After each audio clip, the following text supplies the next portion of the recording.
नमस्कार. Fast and best शेतकरी चॅनलमध्ये मी दादा सुकाने आपले स्वागत करत आहे. आजचा तसेच उद्याचा हवामानाचा अंदाज पाहूया. पुढील 24 तासाचा हवामानाचा अंदाज बघताना असं दिसतंय की दक्षिण भागात आणि पश्चिम भागात 2 कमी दाब आहे ते काल बोलल्याप्रमाणे सक्रिय झालेली आहेत आणि इकडे पश्चिमी आवर्तन अधूनमधून येत आहे. त्याचं ढगाळ वातावरण निर्माण झालेला आहे. आज दिवसभर काहीसे उंचावरचे ढग व कर्नाटक साईडला काहीसे पावसाचे ढग आलेले आहेत. ह्याच्यावरून असं सिद्ध होतं की आता हळूहळू अवकाळी पावसाला सुरुवात झालेली आहे आणि त्याचा जोर हळूहळू वाढणार आहे. हे आजचं झालं.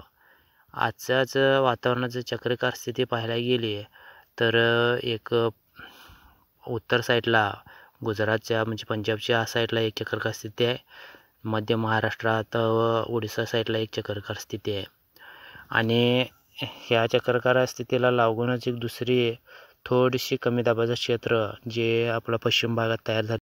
केरळ साईडला एक साधारणसं कमी दाब क्षेत्र म्हणजे तेवढं काय तीव्र नाही आहे. कमी दाबाचं क्षेत्र हे समुद्रातच आता पहिला तयार झालेलं त्याच ठिकाणी आहे आणि केरळ साईडला थोडंसं त्याच्यापेक्षा कमी दाब क्षेत्र तयार झालेलं आहे. इकडे श्रीलंकेच्या साईडला आग्नेय कोपऱ्याला एक कमी दाबाचं क्षेत्र काल बोलल्याप्रमाणे सक्रिय झालेला आहे. कालचा व्हिडिओ पाहू शकताय तुम्ही. तिथं लो प्रेशरसुद्धा तयार झालेलं आहे. ते उद्यापर्यंत लो प्रेशर तयार होईल. आज काय तयार होणार नाही. उद्या लो प्रेशर तिथं कमी दाब क्षेत्र तयार होणार आहे. म्हणजेच काय इकडे पश्चिम भागात अरबी समुद्रात एक आहे आणि दक्षिण भागात आग्नेय कोपऱ्याला ते एक कमी दाब क्षेत्र तयार झालेलं आहे.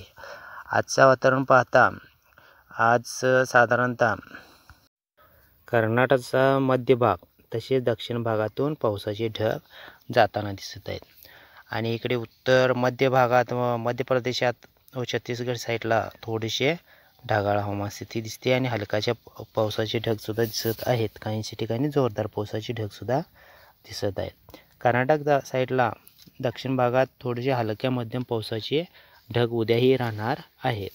तसेच उद्याही झाशी ह्या साईडला उत्तर साईडला पावसाचं प्रमाणातलं म्हणजे स्ट्रॉंग ढग तिथं पावसाचे निर्माण होणार आहेत आणि इकडे केरळ साईडला एखादा चक्राकार स्थितीत लहानशी चक्राकार स्थिती होऊन तिथं मुसळधार पाऊस पडण्याची सुद्धा शक्यता आहे कर्नाटकच्या दक्षिण साईडला. आणि इकडं उत्तर भागात थोडेसे ढगाळ हवामान स्थिती राहणार आहे. श्रीलंकेच्या आग्नेय कोपऱ्यात कमी दाबाचं क्षेत्र निर्माण झाले आहे. तिथंही पावसाची निर्मिती होत आहे.